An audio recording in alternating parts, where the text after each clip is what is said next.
सभी भक्तों के चरणों में कोटि कोटि प्रणाम। हमारे एक जिज्ञासु ने प्रश्न किया है कि मौन धारण करना श्रेष्ठ है या नाम जाप करना श्रेष्ठ है। हम पूर्ण रूप से प्रयास करेंगे कि आपकी ऐसी जिज्ञासाओं को शांत किया जा सके। वीडियो अंत तक देखना। हम आपके सामने बड़ा ही महत्वपूर्ण रहस्य उजागर करना चाहते हैं, आपके सामने खोलना चाहते हैं शंकर जी की कृपा से। जो बातें आपको इस चैनल पर बताई जाती हैं, इसमें संशय मत करना।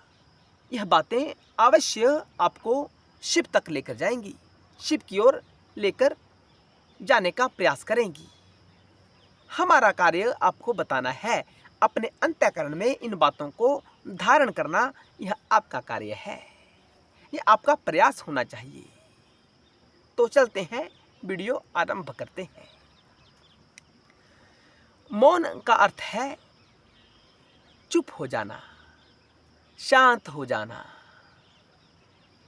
और नाम जाप का अर्थ है कि जैसे शिव, नारायण, राम और कृष्ण इत्यादि इत्यादि नामों की माला करना या बार बार अपने मुख से कहना या अपने मन से कहना, उसकी बार बार आवृत्ति करना, इसे नाम जाप कहते हैं। किसी नाम का उच्चारण बार बार करना। तो इसमें दोनों में श्रेष्ठ क्या है?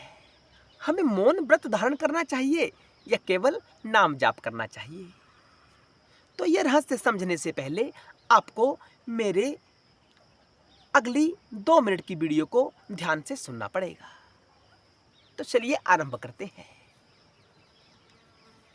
मौन धारण करना और नाम जाप करना यह एक आध्यात्मिक क्रिया कहलाती है। और मैं आपको बता दूं, जो आध्यात्मिक क्रिया आपके अहंकार को समाप्त करती है, मंजिल क्या है? अहंकार को समाप्त करना। जब अहंकार समाप्त हो जाता है तो हमारा शिव जागृत होना आरंभ हो जाता है।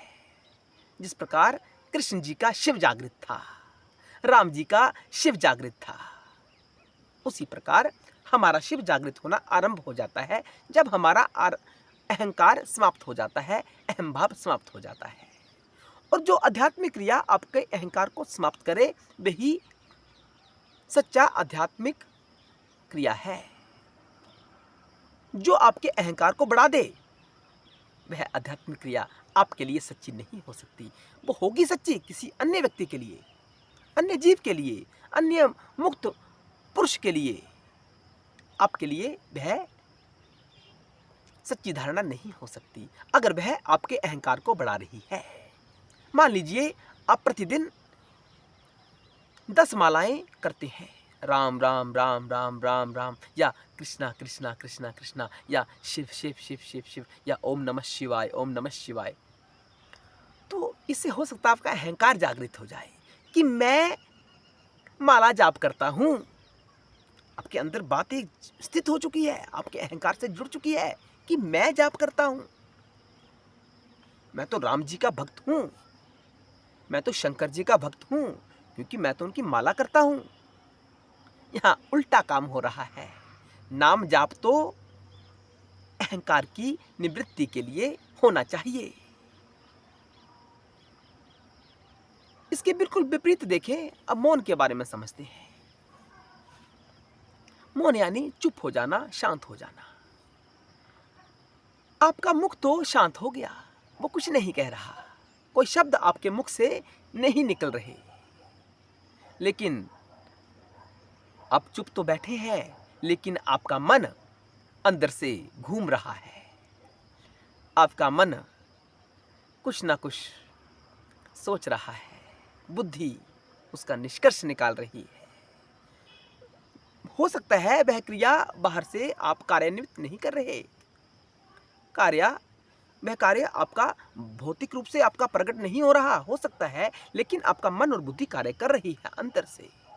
तो वह मौन मौन नहीं कहलाएगा, क्योंकि आपका अहंकार तो बढ़ रहा है, क्योंकि आपका मन अहंकार अंदर से पैदा कर रहा है। मन तो शांत नहीं हुआ, बुद्धि शांत नहीं हुई। तो यह आध्यात्मिक क्रिया मौन भी आपके लिए शिव तक पहुंचने में सार्थक नहीं होगा। केवल शब्द चुप हो जाना यह मौन नहीं कहलाता। ये सांसारिक दृष्टि से तो मौन हो सकता है, लेकिन आध्यात्मिक दृष्टिकोण से यह मौन नहीं है। आध्यात्मिक दृष्टिकोण से मौन का अर्थ होता है वृत्तियां रुक जाना। आपका मन कुछ सोच ही नहीं रहा, किसी के बारे में बुरा नहीं सोच रहा, यहाँ तक किसी के बारे में अच्छा भी नहीं सोच रहा। कोई सुख दुख की स्थिति मन में पैदा नहीं हो रही, बुद्धि किसी भी विचार का निर्णय नहीं कर रही, वह रुक गई है, एक जगह शांत हो गई है। वह वास्तव में मौन कहलाता है। अगर आप ऐसा मौन धारण कर रहे हैं और नाम जाप से आपके अहंकार की निवृत्ति हो रही है, आपका अहंकार समाप्त हो रहा है, तो दोनों विषय सार्थक है शिव तक पहुंचने के लिए। समझ आ रही है ना बात? अगर आपकी बात समझ नहीं आ रही तो कमेंट सेक्शन के माध्यम से आप पुनः प्रश्न कर सकते हैं, हम उसके ऊपर दोबारा वीडियो बना देंगे। हमारा उद्देश्य यही है कि हम जीव के रूप में इस सृष्टि में आए हैं, जीव भाव यानी अहंकार भाव समाप्त हो जाए तो हम शिव की ओर चले जाएंगे, शिव भाव में स्थित हो जाएंगे। जब हम शिव भाव में स्थित हो जाते हैं तो हमारे और शिव के बीच कोई भेद नहीं रह जाता, केवल शिव रह जाता है, हम रहते ही नहीं हैं। जब आपका मौन के माध्यम से आपका बुद्धि कोई कार्य नहीं करती है, मन आपका कार्य करना बंद कर देता है। कार्य तो करता है, कार्य करने में सक्षम तो है, लेकिन आपने उसको इस स्थिति में स्थित कर रखा है कि वह विचार प्रकट ही नहीं कर रहा। तो ऐसा क्या होगा? ऐसा करने से आपके अहंकार का नाश हो जाएगा, आपका अहंकार समाप्त हो जाएगा, क्योंकि न्यू क्रिएशन हो ही नहीं रही। मन आपका नई धारणाओं को स्वयं में समाहित कर ही नहीं रहा, बुद्धि कोई निर्णय ले ही नहीं रही, वहीं आपकी वृत्तियां रुक जाती हैं। वह मौन यानी उस स्थिति में आप शिव के शरणागत हो जाते हैं कि जब मन समाप्त हो जाता है, बुद्धि समाप्त हो जाती है, तो केवल शरीर ही बचता है, और शरीर तो समाप्त हो जाएगा, ये भी झूठा है। तो क्या बचा? केवल शिव बचता है। जब शिव बच जाता है तो आपका शिव जागृत हो जाता है, शरीर नहीं रहता, केवल शिव ही रहता है, उसे कहते हैं शिव जागृत होना। राम के नाम का उच्चारण कर कर राम राम राम राम राम राम राम राम राम राम राम, यानी आपका जीवन में राम प्रकट हो जाते हैं।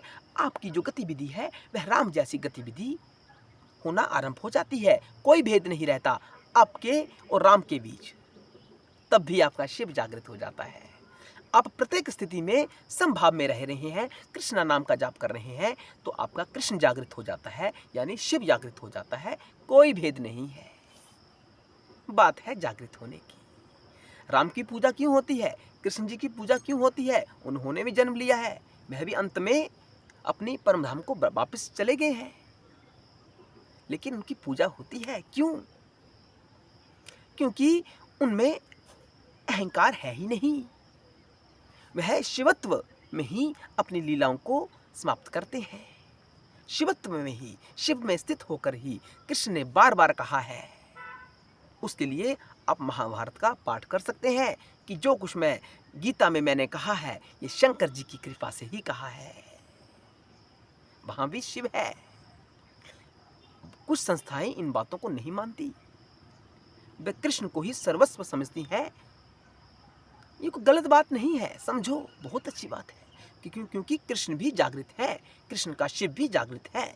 जब कृष्ण का शिव जागृत है तो शिव और कृष्ण में भेद है ही नहीं, एक ही सत्ता है।